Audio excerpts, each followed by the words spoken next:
I pledge allegiance to the flag of the United States of America and to the republic for which it stands, one nation, under God, indivisible, with liberty and justice for all. Don't charge me for breaking county equipment. Microphone. Marcia's meeting with one of her fans. Yeah, one of my fans. Your only fan. It's like she's outstanding in her field. Yeah, I'm outstanding in my field. We'll share that story sometime. We start our meetings with public comment. Is there anyone in the audience wishing to address the Winona County Board about any particular topic or issue? Seeing no one coming to the podium, we'll move on. Approval of the May 22nd County Board meeting minutes. I'd move to approve. Second. We have a motion by Commissioner Pomeroy, second by Commissioner Kavesi to approve the meeting minutes, May 22nd. Any discussion? All those in favor say aye. Aye. Opposed, nay. Approved. Acknowledge receipt of committee meetings. 4.1 is the Economic Development Authority, January 25th. Do we choose to do them as a group or individually? Well, We have done them individually. Individually. Yeah, I sit on a couple of these boards, and I'd move to approve those, but economic development, I'm not. I'm not really the authority to. Why don't we do it? Let's do them individually. 4.1, Economic Development. Move acceptance. Second. Okay, we have a motion by Commissioner Kavesi, seconded by Commissioner Olson to accept the Economic Development January 25th meeting minutes. Any discussion? All those in favor say aye. Aye. Opposed, nay. Approved. 4.2, Board of Adjustment, February 15th. Move approval. Second. We have a motion made by Commissioner Jacob, seconded by Commissioner Pomeroy to approve and accept the Board of Adjustment meeting minutes February 15th. Any discussion? All those in favor say aye. Aye. Approved. 4.3, Planning Commission, April 19th. Move approval. Second. We have a motion by Commissioner Jacob, seconded by Commissioner Pomeroy to accept the Planning Commission April 19th meeting minutes. Any discussion? All those in favor say aye. Aye. Opposed, nay. Approved. 4.4, Road and Bridge, March 6th meeting minutes. Move approval. Second. Motion made by Commissioner Jacob, seconded by Commissioner Pomeroy to accept the Road and Bridge March 6th. Any discussion? All those in favor say aye. Aye. Opposed, nay. Approved. Thank you. Consent comments and approval of the agenda. Anything, Mr. Fritz? Nothing. Commissioner Kavesi? Nothing. Commissioner Pomeroy? Commissioner Olson? Nothing. Commissioner Jacob? One item for me. One item. And Attorney Sonneman? Nothing for me. Okay, and I will have a couple items. All right. Are you going to move the? Oh, yes. I would entertain moving the 7.3, the Disabled American Veterans Transportation Program, up to 7.0, because we have quite a large group. So moved. Second. Okay, we have a motion to move 7.3 to 7.0. Any further discussion? All those in favor say aye. Aye. Opposed, nay. Approved. Thank you. So with that, those corrections and additions, Mr. Fritz, would you read the consent business? I'll be happy to read the consent business into the record. Consent business committee recommendation 6.1, approve amended conditional use permit for Dennis Barth to add storage buildings for contractor business. Department recommendation 6.2, approve publication and notice of bids and establishment of bid opening date to consider sale of the government center. 6.3, approve agreement to participate in Southeastern Libraries cooperating. 6.4, approve performance measures resolution. 6.5, approve LG 220 gambling application for exempt permit for Friends of the Ridgeway Fire Department. 6.6, approve renewal of liquor, beer, and 3.2 malt liquor license for Horse Bar and Grill and Watoka Tavern, Inc. That might be Black Horse Bar and Grill, but anyway. 6.7, approve temporary beer licenses for Friends of Ridgeway Fire Department. 6.8, approve para resolution for Deputy Sheriff. 6.9, approve large assembly permit for Winona Chamber of Commerce event, Family Night on the Farm. 6.10, confirm payment of disbursements. I'd move to approve the consent business as presented. Second. We have a motion made by Commissioner Pomeroy, seconded by Commissioner Kavesi to approve the consent business as presented. Any discussion? All those in favor say aye. Aye. Opposed, nay. Approved. Thank you. Moving on then to 7.0, it'll be the discussion about the participation in Disabled American Veterans Transportation Program. And who's here to discuss that? Good morning. Good morning. Morning. My name is Trent Dilks. I'm the Transportation Director for the Disabled American Veterans Department of Minnesota. It's about the 16th time I've presented to a county board, and I appreciate how quickly you move things along. I've seen the agenda, and sometimes it gets a little long. So, Effective and efficient, we strive for. absolutely, that's what we do too. So the Disabled American Veterans, the DAV, we're a veteran service organization, about 97 years old. We've got 29 chapters in the state of Minnesota, 19,000 members, all injured or wounded in combat service. One of our largest programs is our transportation program, and what that is in this year we'll hit 32 vehicles stationed around the state of Minnesota. We've got about 170 volunteer drivers, and it's something that I've been working with Jerry and the veterans organizations in this area to try to bring about and see if we might be able to improve access to care for your veterans. As part of overall program establishment, we're going to bring in a whole Southeast transportation program, offering rides to veterans throughout this region. Currently I have 4 regional programs, but this has been an area of need. How it works is the DAV purchases the vehicles, and we have a unique partnership with the VA. We're able to put those vehicles into the federal fleet, which means that we don't have to pay for the gas, maintenance, upkeep, or liability of the vehicles themselves. We partner with counties, 20-some counties right now, and we access probably 50 counties overall with the vehicles that we have stationed. We put the vehicles there. For this program, we would hire a full-time transportation coordinator who would handle the day-to-day operations of the vehicle. That's all the phone calls could be sent to them, all the scheduling of the drivers, things like that, handled through that one employee. Is this a new vehicle? Yep. I'm thinking, A van? yeah, I just got the numbers for this area. I'm thinking a 2019 Caravan might be the right size. You can put 5 veterans comfortably into one of those. We handle the day-to-day scheduling. Like you say, the vehicle maintenance, fuel, all of the expense is covered. Actually, it comes with a U.S. government plates, VA fleet card, and that covers all of the expenses. The vehicle can transport to any VA appointment, Minneapolis, Toma, local appointments, if they use the VA Choice or Community Care that's about to replace the Choice program. It is absolutely free. We do not charge the veteran. We will not charge the veteran. We do not collect money from the VA. We will not collect money from the VA. We fundraise this separately. So there is no hidden fees, no cost. We won't accept money from our riders. Even if they try to donate, our volunteers are told to politely say no thank you. So there's no implied cost to it either. So how is it funded? We fundraise it. We're a service organization. If you ever see one of our green clothing bins, they say we fund this program 1 pair of pants at a time. People donate their used clothing, and that's our major fundraiser. Wow, that's super. Yeah. That's incredible. Yeah, it's at no time will we come to the county and ask for funds either. We never have. It's not part of my plan. It's never been a part of our plan. It's just not something we do. We fundraise this separately.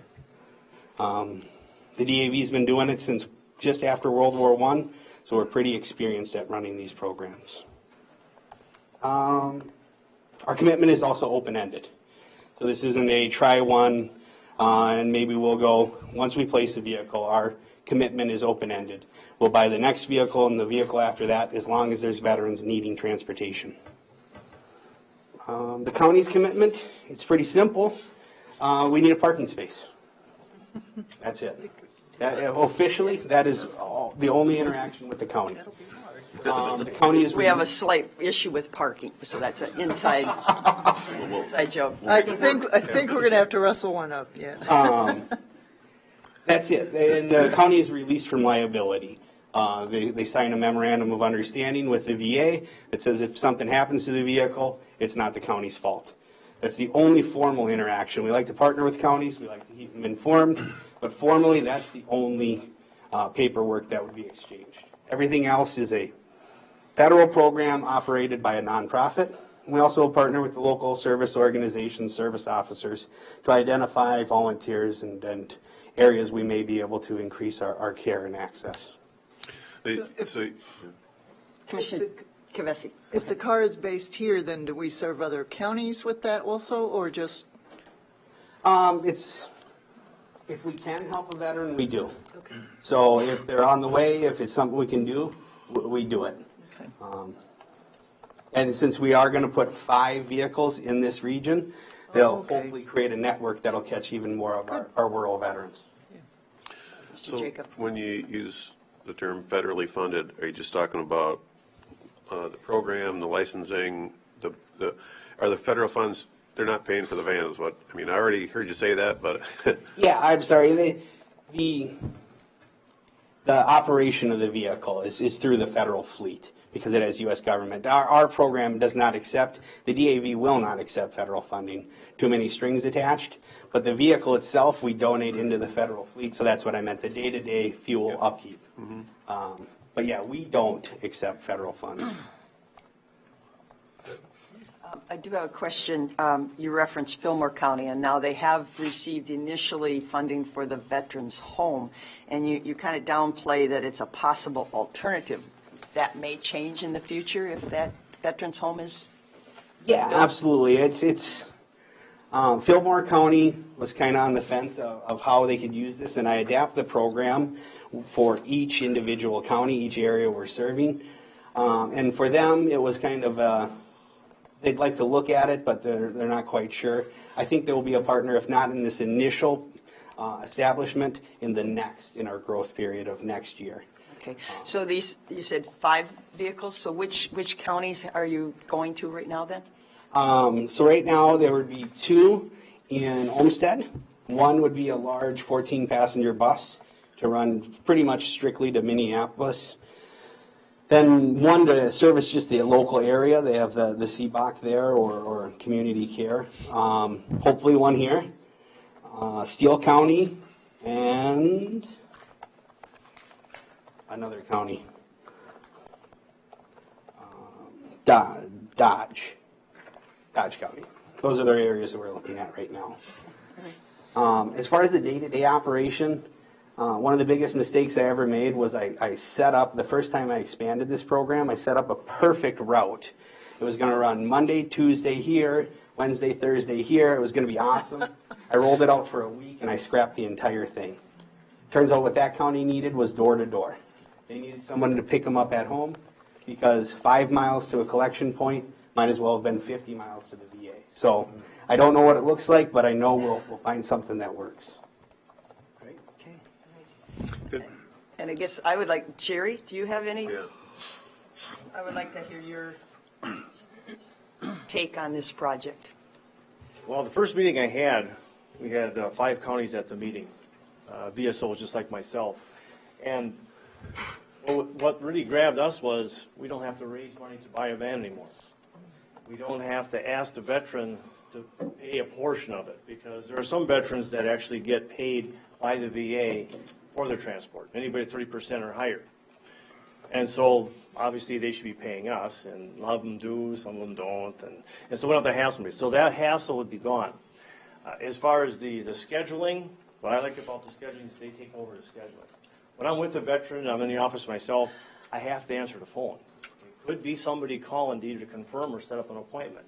And you got to get back to focus. Sometimes their van don't get back till 6:30. Well, someone's got to come in, put the new orders in, take the orders out for the transport the next day. Our transport could change up until 4:30. It's basically based on this. If you call me and say I got an appointment next week, Thursday, and it's at 9 o'clock, and you're the only one, well, that's where we'll progress from that. Now, right before that, the day before someone calls, I got an appointment at 8 o'clock. Well, now it's got to change, so we got to do the paperwork over and that. So this way, somebody don't have to come back in and reload the book. So that's what's nice about that. And there again, not being interrupted. I believe the kickoff would be September if we can make it happen, which would be awesome. So now the question is, all right, we have a few folks here to help you raise some money. So we have two vans. We have the 17, which is the Dodge, and we have the 14, which is the Ford. The Ford's got 92,000 miles on it, and the Dodge is just under 30-something. So what I would like to do with those two vehicles, once this is kicked off, is trade them in for a pickup truck. And a pickup truck would have a Tommy lift on the back. Because right now, I have to borrow a vehicle for maintenance, and it's not always available because we'll have someone who wants to donate a motorized wheelchair, which is very heavy, hard to lift, and other equipment. I have a couple of stair lifts that the sheriff allows me to store at one of the pole barns. And those are also very heavy. Now, maintenance has one, but then it's not always available for me. And the network also as a DAV project is as people donate these things in different counties, like if I have too much equipment, well then I'll put the word out that I have an extra wheelchair, someone needs one. Out west, Brown County, for some reason must have a huge storage area. They have the most. And so if John and I have to go to a training and we're going that way, that'd be a perfect opportunity to go ahead and pick it up and bring it back. But there again, we'd have a Tommy lift on the back. No one's got to risk getting hurt. Workers' comp, you know what I'm saying? No one gets hurt when you got a Tommy lift. So that's my plan. If not, now the money we have a lot of money now because of these folks over here helped out raise a lot of money. What I'd like to see is we had the commander here from the American Legion. I don't think Jim showed up yet from VFW, but we started having people donate money to an account that is for veterans in need. And it's really helped out because there's programs I can get, but with the bureaucracy, it takes a long time. Sometimes they need that money to pay off that energy bill, or otherwise they're not going to turn it on like today. And so they help out with that. I'd like to see the money we have left over to be raised to pay the drivers go back to that fund. And it's accessible. It's only used for Winona County veterans. We've helped out a lot of veterans who had to have shut off. We've had veterans who had to move for one reason or another. We help provide that. The move, and sometimes the move involves having to have things hooked up at the house. And if they don't have any money to get it hooked up. And what's nice about what John and I are able to do is with all the release forms, we're allowed to dig in to make sure the person actually is in need. He's not just trying to get over on us. We can actually look and see what their finances are. We have them bring in their bank account statements. So we know this is a veteran in need. And that's what the commanders expect us to do. So there again, you guys got a lot to think about, but it's going to be September before. But if you're willing to let us trade those two vehicles in, or if the county would like to purchase them, I mean, they belong to you guys, but the money was raised by the veteran group. Use the van for something else, that's fine too. I'm open for whatever suggestions you have, but like I said, I'd really like to have a pickup truck with a Tommy lift. That's what I'm looking for. Okay. Any questions for Commissioner Jacob? So before you went into the old vehicles, what you would do with your old vehicles, and I didn't see that in our package. No. What was before me today was the new proposed program. So my first question before you start talking about the old vehicles was, do you see any downside to going with the program being proposed? Is there any concerns? It seems like it's good for the veterans foremost. It seems like it's good for the taxpayer. Government facilitating private sector funds coming in. It seems like win-win. It's definitely a win-win. And the deputy commissioner of the Minnesota Department of Veteran Affairs was at the meeting. I have a lot of respect for that man, and he was back at it. So okay. I was sold, but I saw him sitting there. I was sold already. So that's all easy for me to support. I kind of feel like the old vehicles. In order to be fair with the public, and if it's not on our agenda, I don't feel like it's doing the community a service to make any decisions on the old vehicles until, I wasn't expecting to make a decision today. I was just giving the idea of what I'd like to do in the future. This is going to Right. kick off until September, so I need him till then. So we need him, yes. Yeah, they're gonna be here until he's in place, that's for sure. It should be a new proposal with detail, I think. yeah. The So- existing vehicles. Yeah, Leaving the old vehicles out of it, I'll make a motion to approve participation in the Disabled American Veterans Transportation Program. Second? We have a motion by Commissioner Jacob, second by Commissioner Pomeroy to approve the Disabled American Veterans Transport Program. Any further discussion? Just a question, will they be, I noticed the new little vehicle that we have is very attractive and has some very nice decals and everything. Will this van have, the traveling billboard on it? Yeah, it will. It will have locally identified, but it'll have a really nice wrap. We've worked with some designers. Since I'm going to buy this locally, I'll find a Dodge dealer somewhere in the region. It'll really stand out. And sometimes to recruit drivers, we put them in parades and things like that to promote the program. But Sure. they're beautiful. Okay. The wraps we put on them. Okay, good. Commissioner Kavesi. yeah, I appreciate the questions on page 141 and the answers, because that's basically what you were discussing now, and we can pick up with those at a future agenda with. Plenty of yeah. time to think about it. Okay. If there's other things come up, I'm willing to entertain anything. I mean, like I said, that's what I feel that the veteran service officers need. A lot of other veteran service officers already have those pickup trucks because they're larger. We're talking like Minneapolis, St. Paul. They have a fleet basically, so. Sure. But that's how they haul their stuff around. So that's where I got the idea from.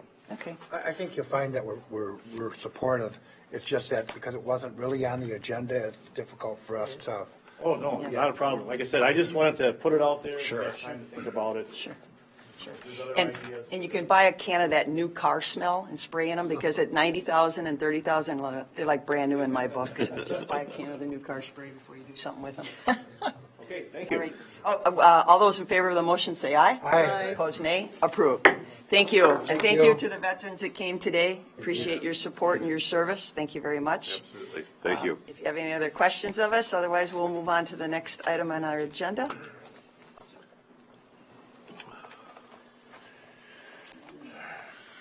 All right, 7.1, receive the Southern Minnesota Regional Medical Examiner's Office 2017 Annual Report. Always look forward to this one. It's part of what we do, though, right? It is what we do. Yes. Thank you. Good morning. Yes, morning, Chair. Commissioners, my name, as you know, is Dr. Ross Reichert. I'm the Chief Medical Examiner of the Southern Minnesota Regional Medical Examiner's Office and the Winona County Medical Examiner. Let's see. Is this quick order? Yeah.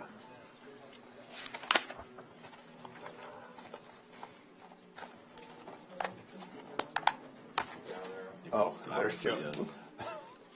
All right.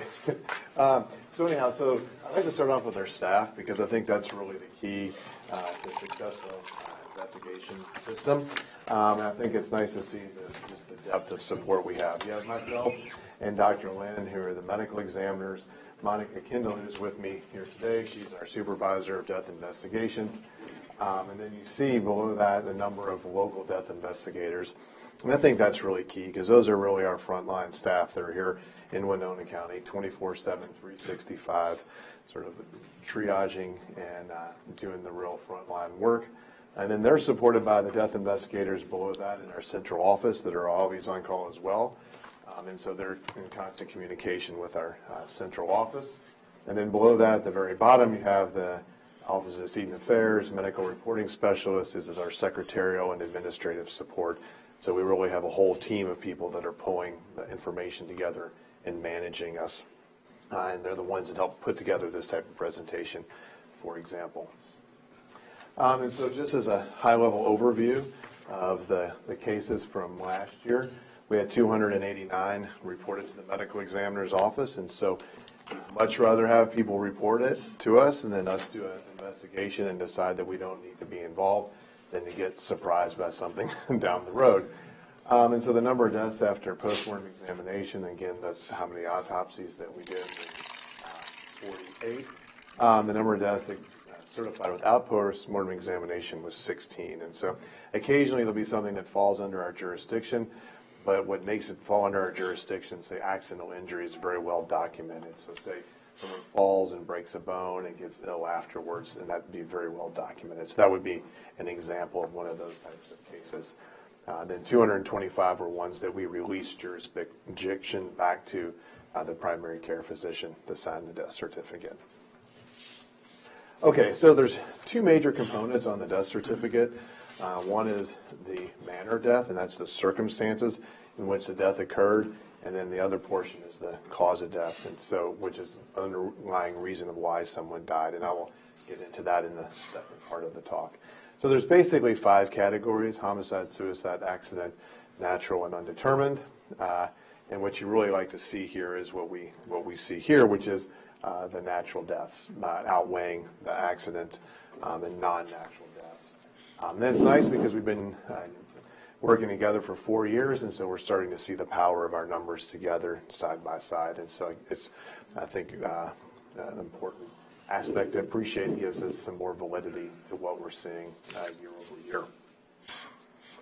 So this is the all deaths by natural causes, and so this is, how are people dying, what natural diseases are people dying from in Winona County, and what you'll see is heart disease is followed by cancer, and this follows the trends in southeastern Minnesota as well as nationally. What you do see is on the far left under neurologic is that there's a little bit of a gradual uptick there, and so neurologic is things like stroke or dementia, and I think as we see our population age, I anticipate that we'll probably see that category gradually increase over the next probably few decades, actually. Deaths by unnatural causes, and so this is all of the non-natural deaths, so accidents, suicide, and homicides, and so this is really the means by which individuals died. You can see that blunt trauma and generic category here. We had 2 of those: drownings, falls. Falls sort of stands out often, and people think of that as sort of slips on ice, but it's really mainly elderly individuals that already are frail, and they fall and hit their head or break a bone, and that really leads to them passing away. So you see poisonings or drugs. Suppose poisoning is sort of the public health terminology. And drugs, and obviously there's a large interest in that, and I will dive into some more specifics about that over the next few slides. What about, I'm sorry, the other, I mean, that, we seem to have a big uptick, I mean, it's from 2 to 5, but what is an other? Other, and I knew that you would ask that question. So it is a big category, and actually we can go to the next slide, which is accident by other, which captures all 6 of them. Yeah. And so those are hypothermia. We had 2 choking deaths last year. We had a positional asphyxia. We had an unusual, and 2 other sort of unusual blunt trauma kind of cases that fell into that category. Okay. So we can't really have every category captured, but yes, those are sort of the miscellaneous. I have a question on the previous page when cardiac came out as our highest cause of natural death. Does that data go to the Department of Health or Human Services here, and we start looking at, is it age, is it smoking, is it diet, is it? It's all of those things, but where that feeds is so our death certificate information then rolls into the state, which then rolls into the CDC. So that's how that. Okay. So that's just feeding the death certificate information. Just trying to follow some trends or look at some prevention or. Exactly. Yeah. And so, I mean, I think, what we see here really mirrors the national data. And one of the ways I thought of modifying this presentation going forward is including that so we can see a comparison for our region to the nation. But if you go to if you really are into wonky data, sometimes it's kind of fun to go to the CDC website and you can actually explore this data of how it rolls up across the country. And so you can look at those trends there as well. They have a lot of granular data, but that's being fed specifically by this death certificate information. So that's how it works nationally. They have coders that code off of our death certificates. Thank you. Yeah. Accidental deaths by vehicle crashes. This is historically been really a focus of medical examiners and public health attention. But about 8 to 10 years ago, for the first time, accidental deaths by drug overdose has superseded accidental deaths by motor vehicle accident. So that was a really changing trend. Just to give yourself just some perspective on that, that number at that time was right around 30,000. Last year, there's about 65,000 drug overdose deaths in the United States. So when you hear people talking about an epidemic, it's a real deal. It's a real epidemic. So we had two automobile SUVs. We had a motorcycle accident. We had two motorcycle accidents. One was a driver and a passenger, and the other was an ATV accident. And so that's another area that are all closely monitored as well, are ATV accidents. So this is a plot of where the deaths occurred and by what type of vehicle. And so you can see, if you want to see where the distribution of the deaths occurred and what they were. I think obviously something that we've focused on in the past is pedestrian versus train accident. We did not have any of those last year. And so, but again, we're obviously plotting this. So if we were to see a trend or something where you saw particularly treacherous area, that's the idea behind this type of data. And if you look at the next one, not just an eye exam, but this is where the deaths occurred by year. And so again, it's if it's a little bit bigger circle, that means there was 2 deaths in that region versus 1, and they're dispersed in a lot of different areas. And so again, the volume is relatively low, fortunately, but it just gives us a sense of where it is. So if there was a trend, we would be able to hopefully recognize that or try to do that from this data. If you were to look at long-term vehicle accidents, is the trend up or down or steady? Just in general? Yeah. Motor vehicle accidents are steady to down, and they're definitely down when you look at it per mile driven, because people are driving more miles. And so, I mean, I can't overstate how much like safety in the vehicles has changed even in like the last 10 years, let alone 20 years. I mean, it's just a really different deal. People survive in accidents with injuries or even without injuries that in a vehicle 20 years old would not be survivable. So that's a major cause of it. Yep. And the Towards Zero Death campaign has definitely helped. Yeah, I mean, you see that impact. Yeah. And ATV deaths are steady or climbing or There's slightly? what we've seen just ballparking has been steady. And so I think, things like that's a big public health awareness. Obviously, things like, not being intoxicated while using them, wearing helmets. A number of years ago, there were design changes to ATVs, which was a really big impact to it. And the 3-wheelers went away. And so I think that's that sort of change comes from this type of data. Public education. Yes. Yeah. Well, we are fortunate with major I-90 running through our county that we actually don't have too many deaths on I-90, which is good. Yes. Okay, so deaths related to poisoning or drugs, and so this is the 7 deaths together, and so we had 3 that were from illegal drugs, 1 from prescription medication, and 1 that was mixed drugs. These were all accidental deaths. We did not have any suicide by drugs. I'll show you here what were the drug constituents, and so this is all the different drugs that were present. Even just 3 to 5 years ago, we would just see someone with 1 drug on board. They would have cocaine or methamphetamine or maybe heroin. Now we see much more mixed combinations. The drug testing has become unbelievably more complicated than it used to be. So what we saw is 1 benzodiazepine, so that's like a Valium type of drug, 2 fentanyl. And so fentanyl is the one that people have really heard about a lot lately, and so there's a lot of analogs from fentanyl now, and so it's been a challenge to even keep up with that change. So fentanyl is significantly more potent than heroin or morphine, and so this is part of the treacherousness of that drug. We had 1 heroin/morphine and 5 methamphetamines. I think although heroin and fentanyl have gotten a lot of attention, and we can't really forget that methamphetamine is a significant cause of deaths in our region and continues to be. And then we had 2 from prescription opioids. So suicide by means, and so individuals unfortunately take their life with what is available and proximity to them, and so firearms and hangings are followed by sharp force injuries are the means of the suicides.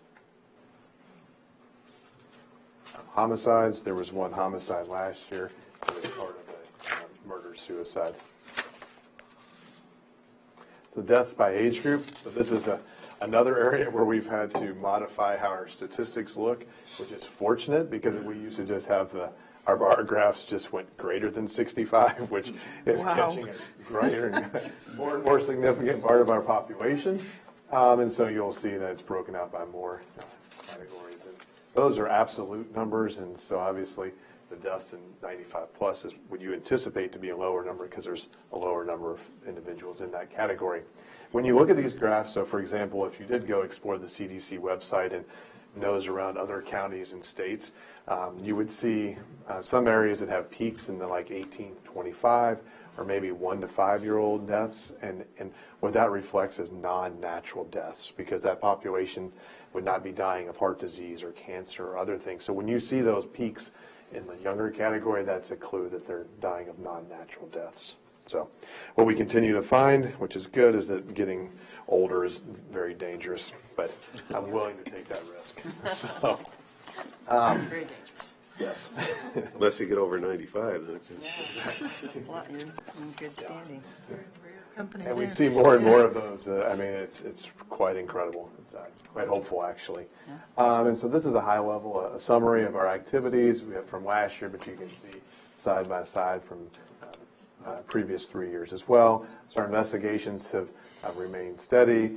Our death certificates are a little down, but about the same. Our scenes were up a little bit. Our autopsies are about the same number, as are the number of deaths that are reported to us. So it's relatively stable. They're somewhat small numbers, so it's easy to have some big blips there. So kind of a quick high-level overview, but if you have any questions. I do have a question. If we go back to the drugs related to deaths, it was page 86 in our thing. Prescription opioids, you're probably aware of that we've given the county attorney the authority to go after the drug business. So when it says prescription opioids, and we had 2, so was it the person that had this prescription died, or? Because we need to gather data for our case. So are you helping us out here with the data?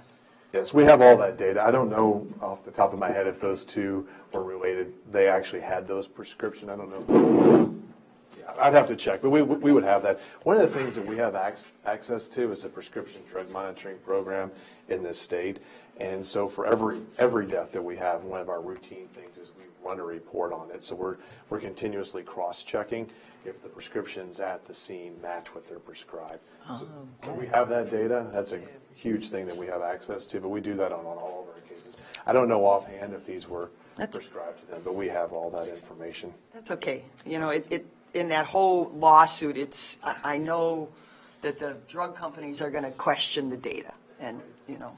I mean, so part of our routine, so one of the things that we do at every scene is we go in and we look at all the medications there, we collect all the medications, we count how many pills are in it, and document all of that, and then we also run a report on each decedent and see what they're prescribed, so we can cross-link that to see, okay, did they get this from somewhere else? It's only within the state of Minnesota, so if someone is going to another state to get things, that would be a challenge. But we try to do the best we can to crosswalk if they're the medications. Sure. that works there. Okay. All right.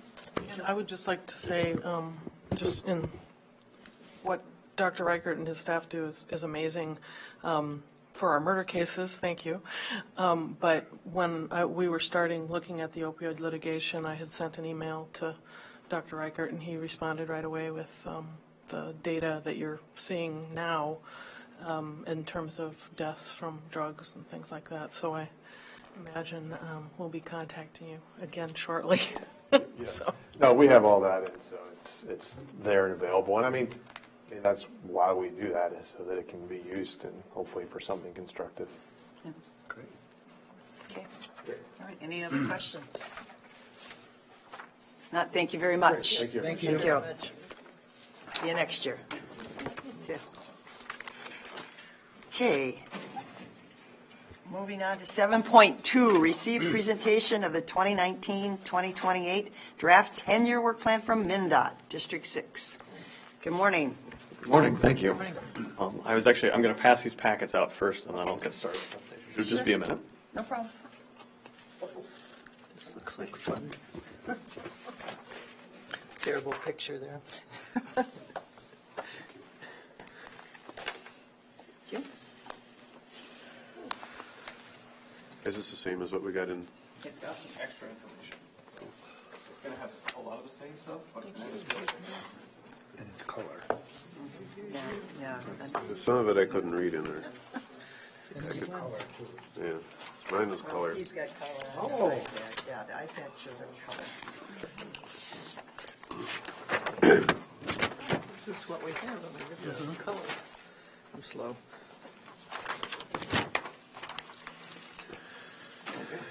thank you for having me today.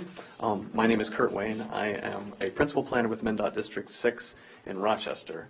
I wanted to talk a little bit today about sort of an update that MnDOT likes to kind of come out and give to all the county commissions on an annual basis about what's been going on the planning side of our program, what's maybe changed in terms of our 10-year plan for what sort of roads we would like to look at, either repavings or reconstructions, give some updates about current or upcoming projects, and a couple other topics that planning and sort of our policy making are working on at this time. So let me make sure I get the buttons right here. Okay. I wanted to kind of focus on three things today. First, I wanted to give a little more information about funding and funding sources at MnDOT, kind of at a district and at a statewide level. The reason I wanted to do this is because we had gotten that question a few times from county commissioners in the previous year about what do we know about this funding, how does this funding source work? And we've got more information for you. I'm just going to give an overview, but I'm going to give you more resources to check that out. Secondly, I want to look at our project selection policy, that we're updating our process based on legislative action from the 2017 session that essentially tells MnDOT we have to be changing our process and updating our process to have scoring. And I'll get into a little bit of the details on that, but then I'll leave the rest of the information for you. Finally, I wanted to give a little bit of presentation on sort of the new maps, so to speak, our new or updated from last year 10-year highway investment plan. So this is looking at some of our projects that are programmed and some that are kind of beyond that horizon and we think will fit into our next 10 years of work. So first off, I wanted to give, again, a brief overview about a little more information about funding and how it operates within the state, within MnDOT. As sort of an elevator speech, we get funding from a variety of different sources, and it gets essentially put into different pots that can only be used in one such a way or for particular types of projects or work. So the next couple slides, I just wanted to showcase how some of those pots work and what some of the differences in the money looks like. On this bar here, we're looking at several years out, so this is sort of planned years, what we project to have in terms of funds just for District 6. And this is just in millions of dollars. So our projected, the bottom bars, the green bars, represent what we have for funding in terms of our non-national highway system routes. So that would be most any route that isn't an interstate or often isn't a U.S. highway. That's sort of the general rule. And then the top bars are the funding that we have for those national highway system routes. So there's more fluctuation between the years in the national highway system, but that's because we're trying to balance it between larger projects throughout the state. While on the non-highway system or the non-national highway system, we get a pretty steady stream of state and federal funds that come to our district to do projects. Projects such as bridge work, bridge replacement, repaving, and reconstructions. You don't cover culverts on I-90 and Culverts would count as a type of project, particularly if we're replacing them. If it's more regular maintenance work in terms of cleaning out the culverts, that wouldn't be counted here. Okay. That's a good question. all right, thank you. This next slide just looks a little more in depth at what we have in terms of funding targets for the non-national highway system that we at the district kind of have to work with. And these are when I say targets, we don't have to hit them exactly, as you'll see by the graph. We try to get within the ballpark because these are targets that are kind of set by statewide policy and all the districts are trying to follow. So as you'll see with the graph here, our statewide targets, those are the MNSHIP targets, the dark horizontal bars. We get pretty close to all of these in all of the categories, except when it comes to project delivery. We plan or we project that we'll be spending less money on delivering the projects and be able to spend a little bit more money in all the other project categories themselves. So when you're talking SHIP, excuse me, you're not talking about the State Health Improvement Plan? No. Okay. Good question, yeah. No, we have, Cross that off. unfortunately, the way the acronyms work, we have our own SHIP, but we Okay. knew about SHIP, so we labeled that one MNSHIP. This State is the- Highway Improvement Plan, probably. Yeah, State Highway Right. Improvement, you got it. Gotcha. And if they did away with all the highways, we'd have to walk, and we would be in better health. Then we'd be under the other SHIP, yeah. Walk or bicycles or something, you know? Yes. It would affect the other ship. So finally, I didn't want to kind of get into the weeds with this, but MnDOT has a new resource as of this year that you can, and anybody in the public can go and see, minnesotago.org/funding.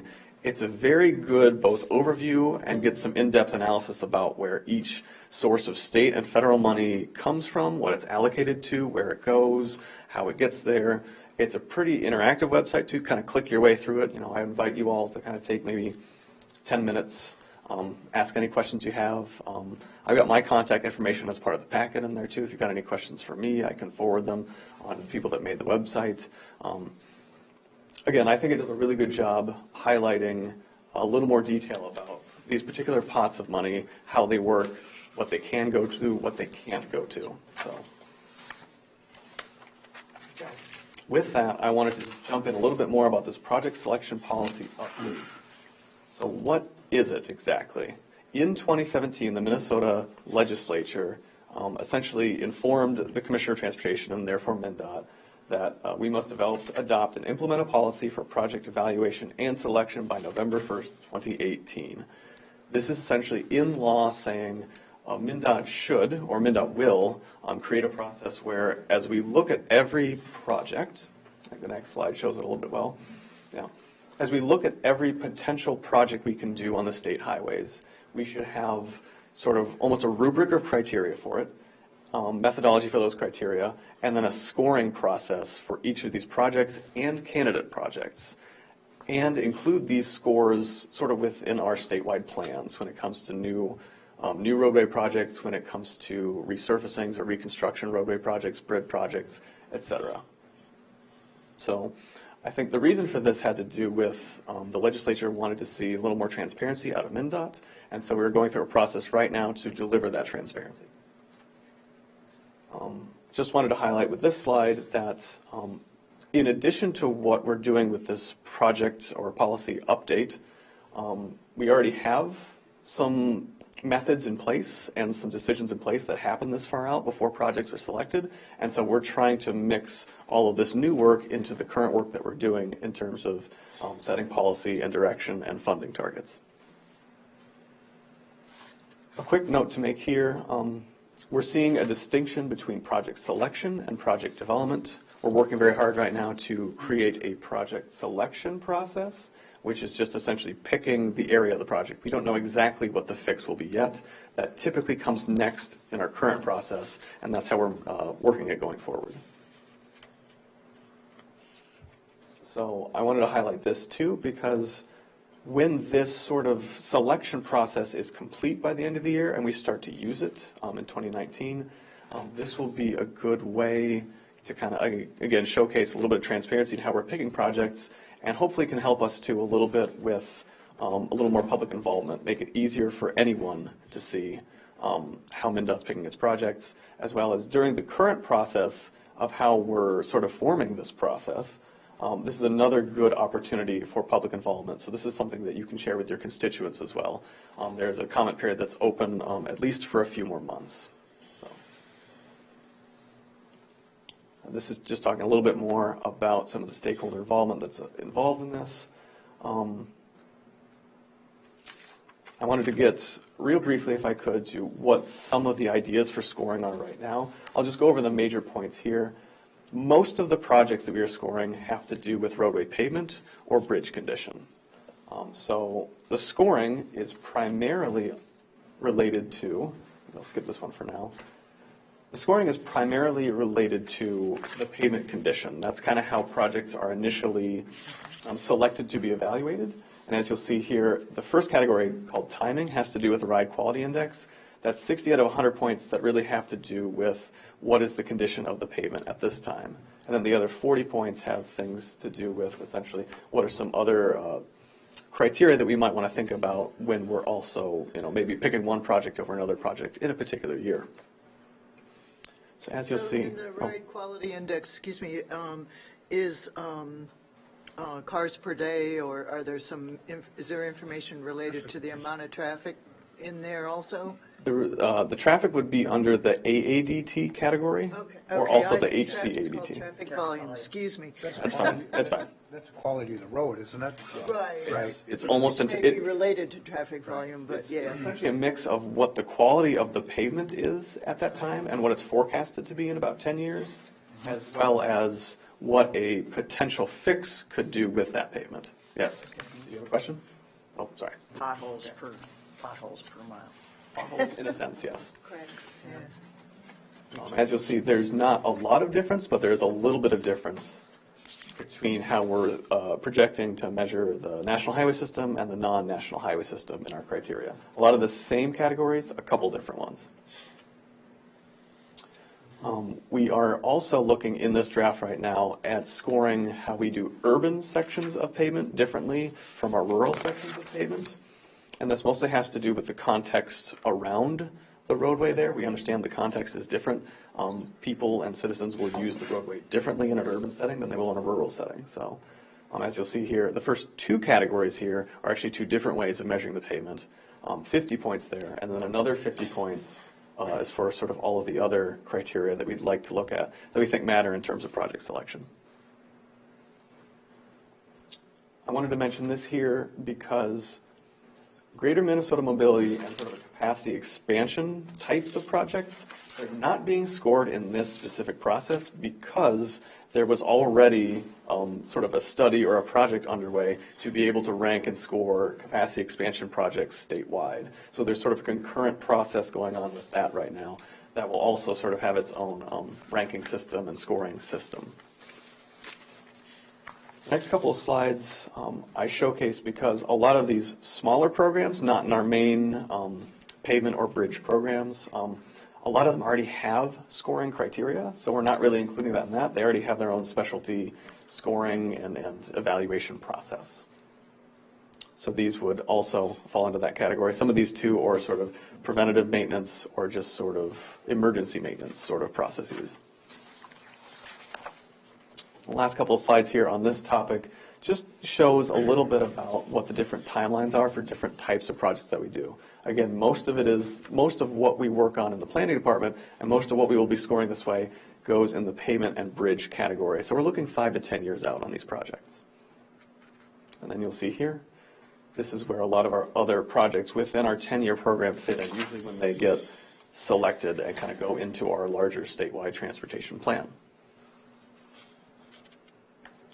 Timeline on this one, again, as I said before, it's kind of open for comment right now, so you're welcome to kind of share any questions, let us know what you think about this process so far.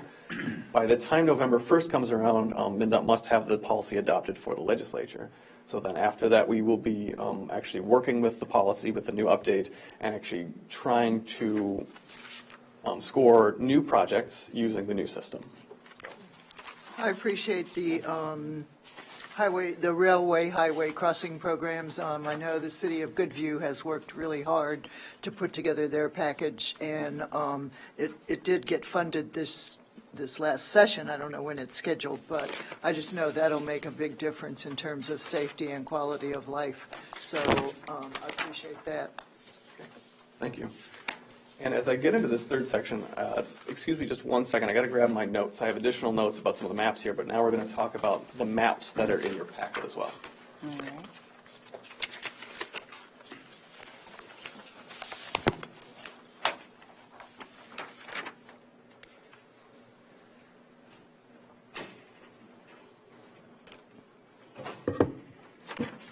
Okay, thank you.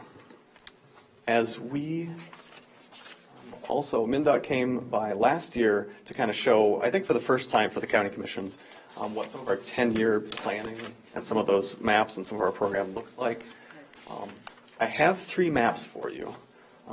2 of the maps are our district-wide, so it's 11 counties.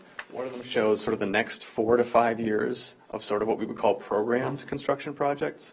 They're projects that we have identified the funding sources for. They're in our statewide transportation program. They don't tend to move a lot, but they can move from year to year. But typically they're in, and they will be built in the next 4 years. The second map shows sort of our planned projects, no funding like pinpointed down yet, but we think they might fit in this way in the next 5 to 10 years. The third map, I think, is the one I wanted to focus on with you all because it just focuses on Winona County. So that map is a little hard to see. So that's why I invite you to take a look at the map in the packet. That should be easier for you all to read. There are some shifts and some new projects that we see in Winona County that have changed since last year's sort of planned projects. A lot of them, a couple of them that I'll highlight, I think, have to do with either culvert or bridge rehabilitation or replacement projects, such as some of the ones on Highway 74 on the west side of the county, or I think there is also a I-90 repaving project too. Some of these projects have moved years. So sometimes it's just like 1 year or 2 years, or yes. Yeah, so I have a question on that. The lady who was here a year ago, Highway 74 from Alba to Highway 61 was on for repaving at least from Alba up to number 30, and now I see nothing. And that was supposed to be a 2018 project, is what she had stated. Now I see nothing on there. So just to, I don't even see it in the 5 year. got it. 74 from Alba To 30, to 30. Okay, the county 30. They're replacing a bridge. gotcha. You know, I can look into that a little bit because if it was on last year's map to be constructed in this season, it could just be an omission on this map. So I can get back to you if you'd like. They just did a bunch of patchwork on it, so I'm assuming maybe they wouldn't have done all that patchwork if they were going to follow through with the pavement that they had on the map last year. I can check on that, sure. Let's see. I did want to highlight as well, I believe. I'd like to see the yellow down on Highway 61. That's critical infrastructure in Winona County. That's, yeah. Gotcha. So the yellow referring to 61 that is east and south of Winona? Is that right? Yeah. Okay. That's a good thing. That's Highway major. 14 is 9 years out. Why don't you just throw Old Homer Road in that? You can just swing in there and fix that one while you're, it's just a little short stretch. I'm sure it can fit in the overflow of the budget. Thank you. Take that under advisement. So when you're considering the Used to be 61. conditions, do you sometimes do things like straightening out blind curves, or is that part of it also, or is it mostly just maintaining and slightly upgrading or? Resurfacing, yeah. Yeah. That's a good question. I know Highway Sometimes- 61 has some dead spots, but icy, black ice. Yeah. I'm jotting down some notes here, but typically when we have, let's say, a pavement project coming up, maybe it's 5 to 6 years out, we'll start a scoping process, and part of that scoping process would be Okay, that's where you our traffic and identify. safety department looking at curves and what can be done. Yeah. Sometimes we can't do much with the budget that we have for that particular roadway, or because of the geometry or the sort of landscape and elevations of the roadway itself too, it could be very cost prohibitive to make a lot of curve changes. They Places could, where we couldn't. but with Commissioner Cavesi's on 61, you're right, it's the shadowing and the It's daytime the of the bluff, day and the bluff yeah. and everything. But I have noted, traveling north, like towards St. Cloud, there's a test strip area there when you go from the Twin Cities to, so maybe we could Have a test different some kind of different pavement. surface? Yeah. That is what they're doing. That is MnDOT's sort of pavement testing facility where Yeah. they essentially ride, But I don't know if that's related to ice and frost. It doesn't even need to be ice on 61. It can just be a heavy dew day, Or fog, you know, yeah. or a fog day. And frost. Just come on. moisture. Moisture in general. So when they do look at that, maybe you can highlight this to somebody. And there should be the accident state data. patrol should have data on the accidents in a very short stretch of that road. Yeah, there's just a few spots, but there is accident data, because usually if you see something happen on South 61, you think, okay. Yep. Was it around mile marker 18, is it, I think? I know where it is, Right in but I that I area. don't. Yeah. And you don't get into bluff stabilization or any of that, because we've had quite a lot of rock and things on Highway 61 South also. Yep, they've been cleaning that up. Movement, yeah. I know it's been, if it affects sort of the operation of the trunk highway system, so on Highway 60, if it would affect Highway 61. on the road our and they- hydraulics would look at yeah. that, yes. And I know Yeah. for one of these projects, it was at least talked about by our hydraulics department Yeah. about bluff stabilization. It's, Yeah. Takes is a something to village watch, to do yes. these things, I guess, yeah. We need huge retaining walls, but we want them pretty. Yeah, it's hard. I mean, ice will stay on some of those areas till June, Yeah, oh, yeah.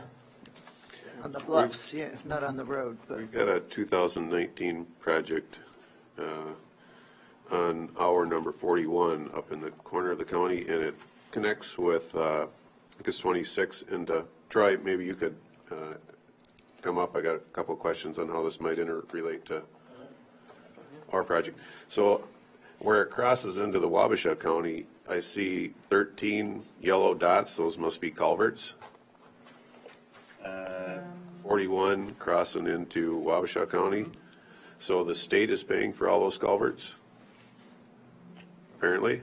Was that Highway And 70? so anyhow, in 2019, we're doing 14, or we're doing 41.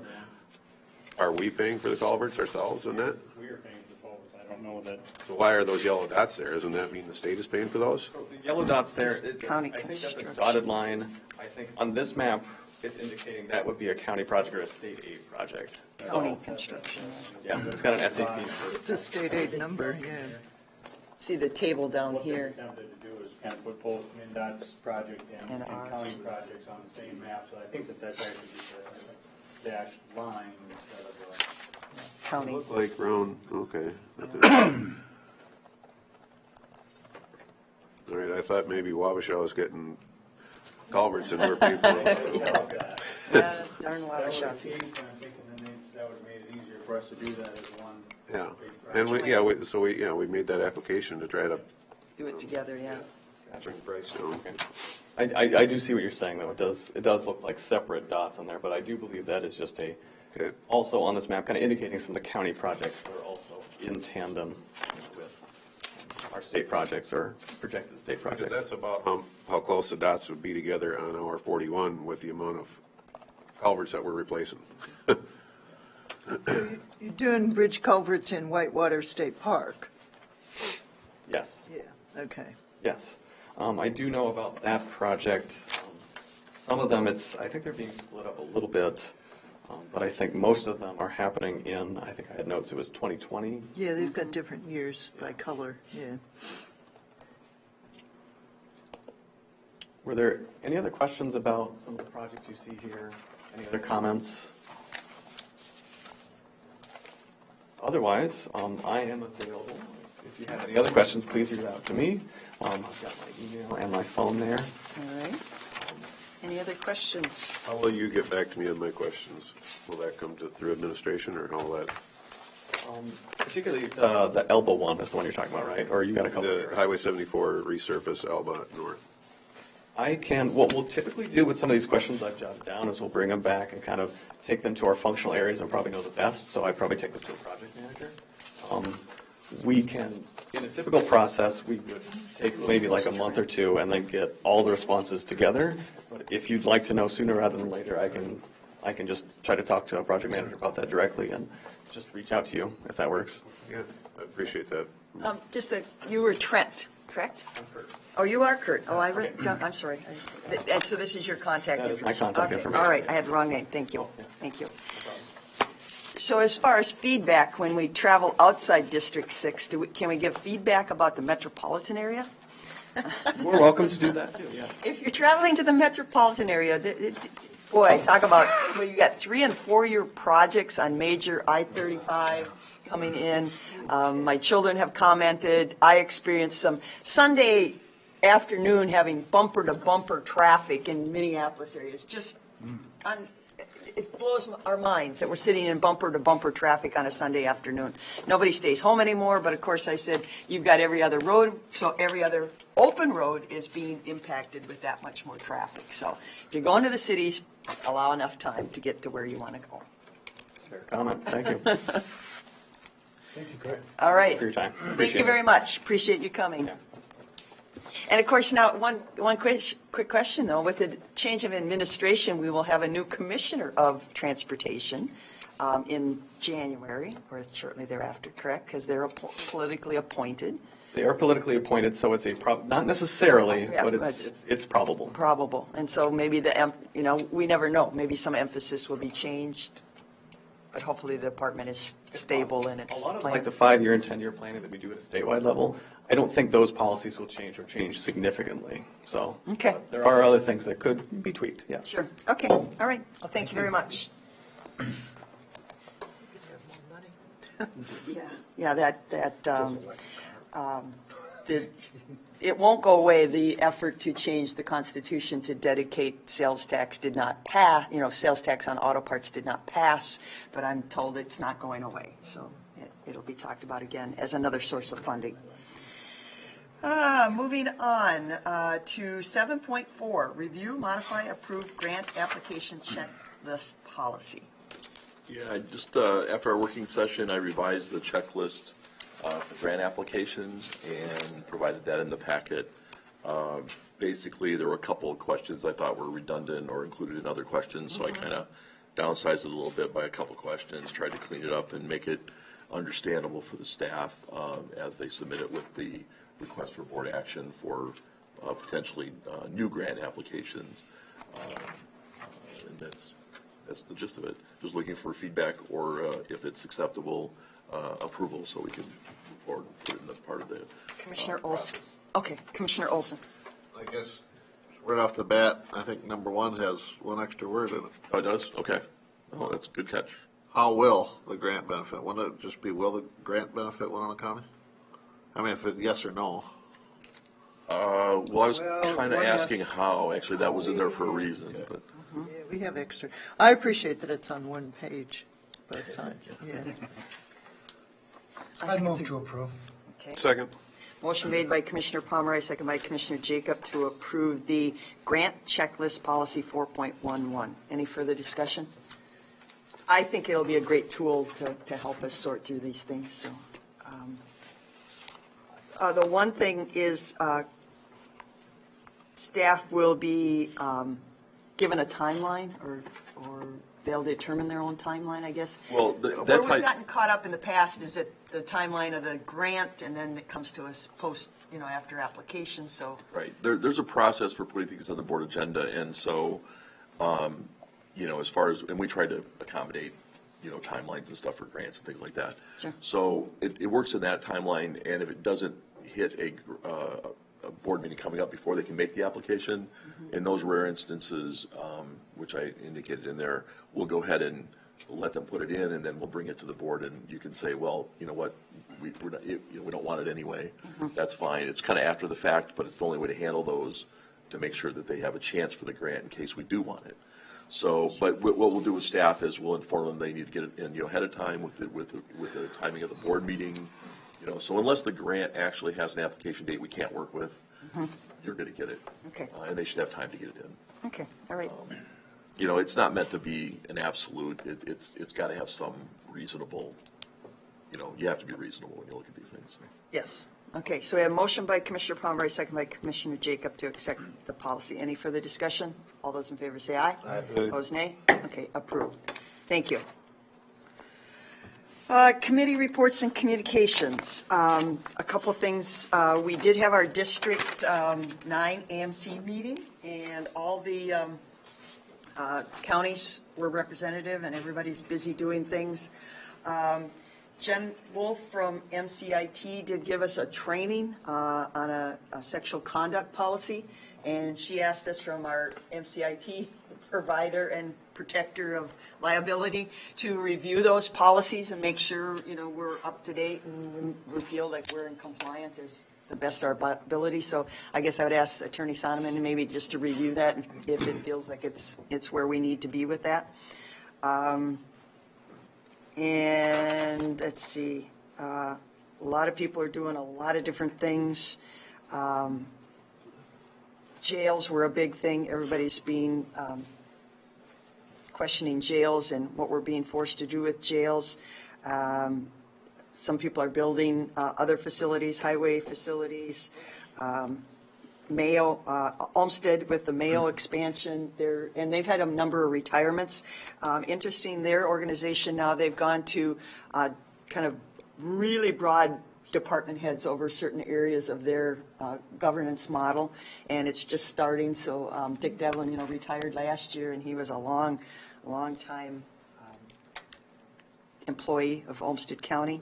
Buffer enforcement was discussed, and everybody in southeast Minnesota is pretty much taking care of that. Of course, elections were a discussion, and the cost of elections for these, all these townships and everything.